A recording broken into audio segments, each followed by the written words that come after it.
देखिए क्वेश्चन जो है इसमें क्या है कि हमारे पास कह रहा है कि ग्रुप ऑफ चार्ज हैं Q1, Q2, Q3 dot dot ऐसे बहुत से चार्ज हैं।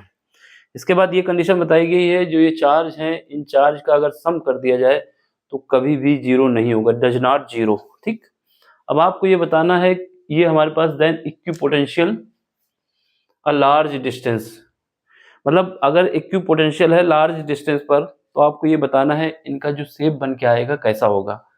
ये जो ग्रुप ऑफ चार्ज है ये कैसे बनेंगे, एक प्लेन की तरीके ट्रीट करेंगे, एक स्फेरिकल की तरीके ट्रीट करेंगे, एक पैराबोलिक होंगे या फिर एलिप्स की तरीके होंगे। देखो बात ये है ना कि जो यहाँ पर एक एक शब्द बहुत इंपॉर्टेंट है। जैसे इसने बोल दिया है कि जो इक्विपोटेंशियल है, पहली बात तो जो भी सरफेस होगा वो इक्विपोटेंशियल होगा, ठीक है। इसके बाद बोला गया है कि लार्ज डिस्टेंस, हमारे पास जो पोटेंशियल का फार्मूला होता है क्या होता है, हमारे पास जो पोटेंशियल का फार्मूला होता है V इक्वल होता है 1/4 पाई एप्सिलॉन नॉट, और ये होता है चार्ज डिवाइड बाई रेडियस, ठीक है। ये R होता है, डिस्टेंस होती है, रेडियस नहीं, यहाँ पर क्या होता है डिस्टेंस होता है। ये वैल्यू तो कांस्टेंट रहने वाली है, इस वैल्यू पे कोई असर पड़ने वाला नहीं है, ठीक है।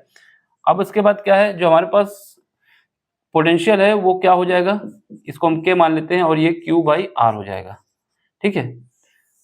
तो चार्ज, अगर एक चार्ज हमने ले लिया, जैसे Q1 चार्ज ले लिया, फिर उसके बाद डिस्टेंस पे ही डिपेंड करेगा। इसने बोला है कि जो लार्ज डिस्टेंस है, देखो जितना भी हमारे पास डिस्टेंस बढ़ती रहेगी उतना ही हमारा चार्ज छोटा होता रहेगा। अगर ये डिस्टेंस हमारी 10 है तो चार्ज कुछ और आएगा, क्योंकि इसने बोल दिया लार्ज है तो डिस्टेंस बहुत दूर तक हो सकती है। तो कुल मिला के ये क्या है, जो चार्ज हमारा होगा एक पॉइंट की तरीके काम करने लगेगा, क्योंकि डिस्टेंस बढ़ने से ये चार्ज की वैल्यू कम होने लगेगी, जब कम कम होते होते एक पॉइंट की तरीके ट्रीट होने लगेगा, ठीक है। तो पहली पोजीशन में हम मान लेते हैं ये हमारे पास चार्ज है, ये चार्ज हमारा Q1 है, ठीक, Q1 है।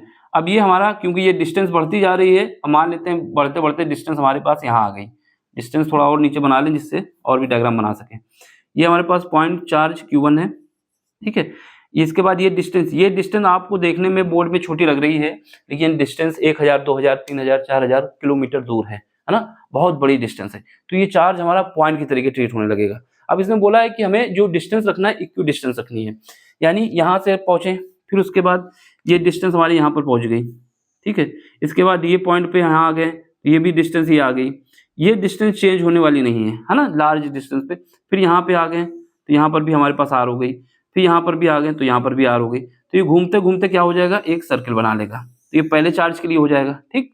फिर इसके बाद ऐसे ही दूसरा चार्ज रखेंगे, उसके लिए डिस्टेंस हमारी चेंज होती रहेगी, तो उसका भी यही बनता रहेगा। यानी ये पूरा सरफेस एक प्लेन की तरीके ट्रीट करेगा, और वो प्लेन कैसा होगा, स्फीयर प्लेन होगा। क्यों होगा, क्योंकि डिस्टेंस चेंज होती रहेगी। तो ये हमारा इक्यू डिस्टेंस पर रखना है, तो हमारे पास क्या होना चाहिए, एक स्फीयर ही ऐसा बनता है जिस पर इक्यू पोटेंशियल होता है।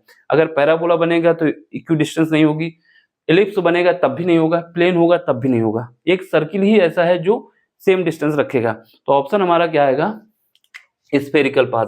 तो ये हमें याद भी रखना है कि कभी भी ऐसी कंडीशन आती है तो जो उनके पास जो डायग्राम बन के आएगा, जो शेप बन के आएगा प्लेन का, वो हमारा सरफेस जो होगा वो स्फेरिकल सरफेस होगा, ठीक है। क्यों होगा, क्योंकि ये हमारे पास ये कांस्टेंट होता है, और डिस्टेंस बढ़ने से चार्ज हमारा पॉइंट की तरीके ट्रीट होने लगेगा।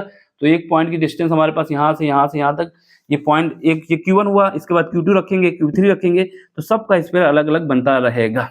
क्यों बनता रहेगा, क्योंकि Q1 की वैल्यू कुछ और होगी, Q2 की वैल्यू कुछ और होगी, Q3 की वैल्यू कुछ और होगी, लेकिन डिस्टेंस हमारे पास एक लार्ज डिस्टेंस अगर ना लिखा होता तो अलग होता कहानी। लेकिन डिस्टेंस इसने बोल दिया है कि लार्ज है, तो ये हमारा पॉइंट जो है, कोई भी चार्ज हो एक पॉइंट की तरीके ट्रीट करेगा, और ये डिस्टेंस के साथ घूमते घूमते एक सर्किल बना देगा। तो हमें ऑप्शन याद रखना है, क्या है, स्फेरिकल सरफेस, ठीक। अब समझ में आए तो क्या करना है, लाइक करना है, शेयर करना है, सब्सक्राइब करना है, और अपना सपोर्ट भी देना है हमको, जिससे ये दुकान हम आगे जो खोले हुए हैं इसको आगे बढ़ाते रहें। दुकान का मतलब है यहाँ पर चैनल से, ठीक है। चलो फिर मिलते हैं अगले लेक्चर में अगले क्वेश्चन के साथ। Thank you for watching.